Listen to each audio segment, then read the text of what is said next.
Hey guys, it's Panic here with some more Fortnite.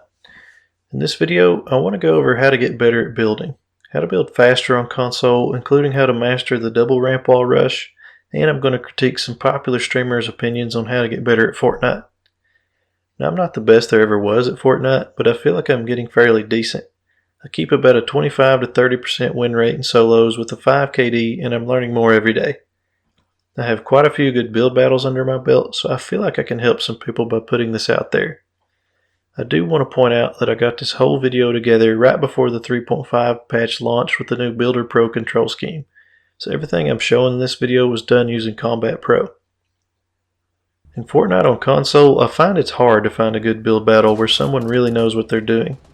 Build-offs are so few and far between, and you won't even get one every match on console. So my main point here is, how are you supposed to get better without consistent practice? I don't play on PC, but just judging by what I've seen of the top streamers, the large majority of fights are just them dumping on noobs that don't know how to build. So it doesn't make sense to me when I hear Ninja's top tip a while back where he said all you need to do to get better is play the game. With the scarcity of high quality engagements you get while playing normally, how can you possibly have the presence of mind to focus on what you're doing when you stumble upon the real deal in a game, i.e. John Wick?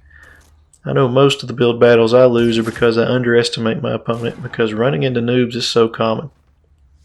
Yes, playing a lot definitely helps, but you can't tell me it's better than practicing. The way I got better at building, and the way I still am getting better at building, is to go have at least one focused practice session a day. So for what it's worth, this is my Fortnite building tutorial and the way I go about my engagements in-game with building. There's still no custom game modes or private lobbies in Fortnite, at least ones that plebs like me can access.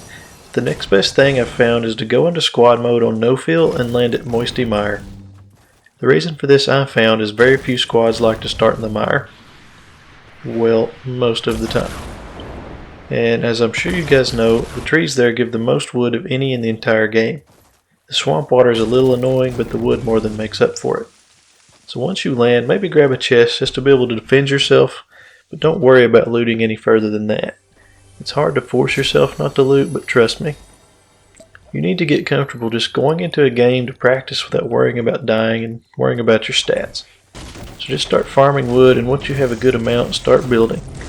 I'll practice everything from working on my 3-tile high 1x1 fort, to ramp wall rushing, to double ramp wall rushing, to editing my way both up and down my structures and more. The first thing you should practice is building 1x1s. If you've never actually gone out and just straight up practice your 1x1 skills, the best thing to do is farm up max wood and build one giant 1x1 until you're completely out of materials. There's no better way to get the muscle memory down and work on your speed than just ripping out about 100 1x1 reps in a row. Being able to edit your way down your structures is nearly as important as being able to build them quickly, so don't neglect it. It's not a bad idea to practice editing your way to the top and back down again as many times as you need to, so you can do it in a pinch.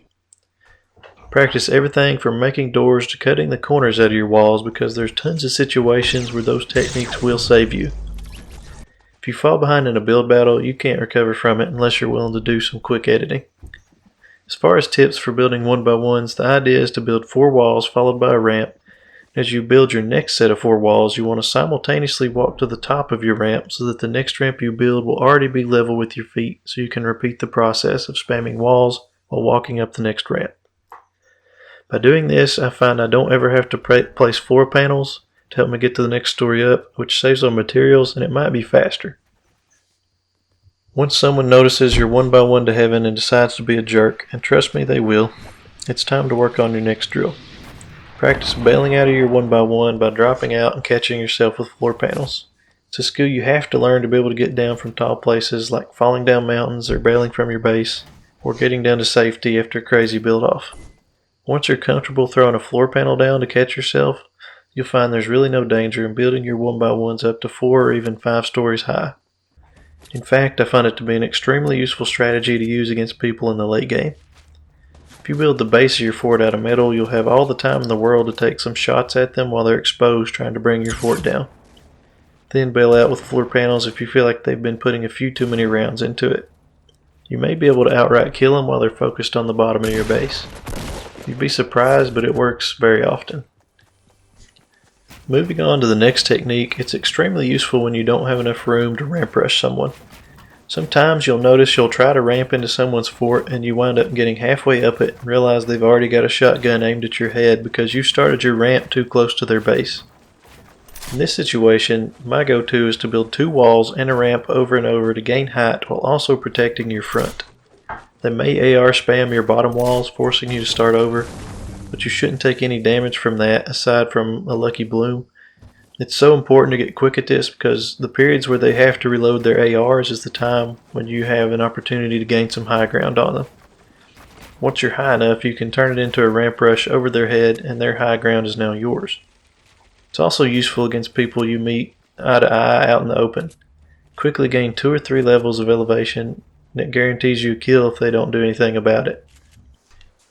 Next up is my favorite technique, the ramp wall rush.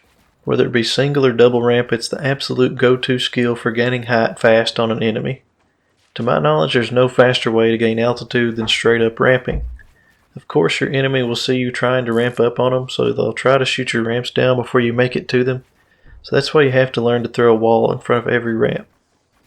If half or so of the first ramp goes underground, I find it's safe to skip the wall on that one. But every one after that has to have a wall to ensure you make it to where you need to go.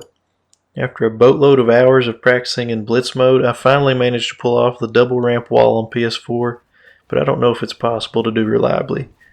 You'll see in the video I struggle to do it consistently and often screw it up, and these are my very best attempts.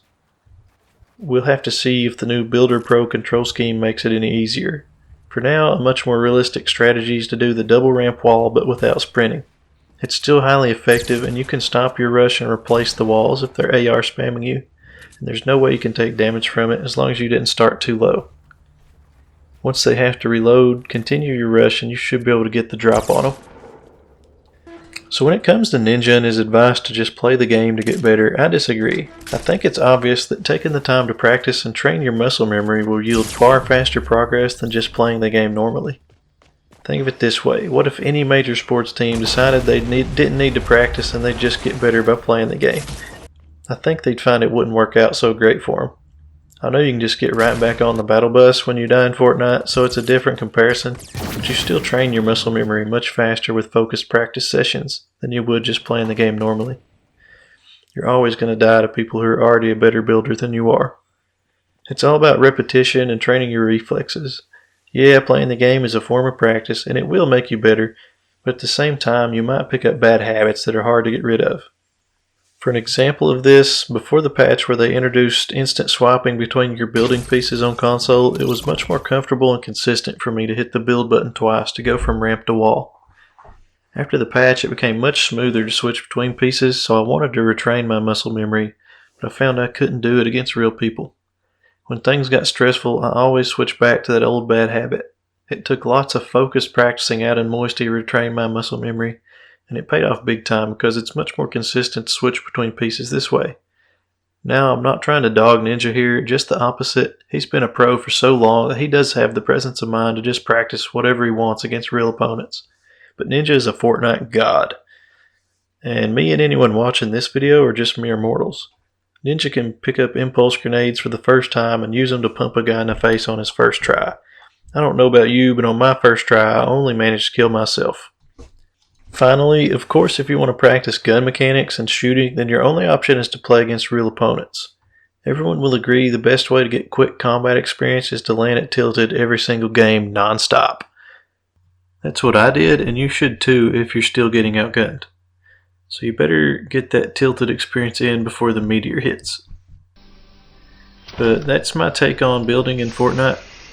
In my opinion, this game is a third-person builder before it's a third-person shooter. So what do you think of the video? Do you agree or disagree? Let me know in the comments below, and if you like the video, be sure to like and subscribe. I've got more commentary coming, so I'll see you in the next one.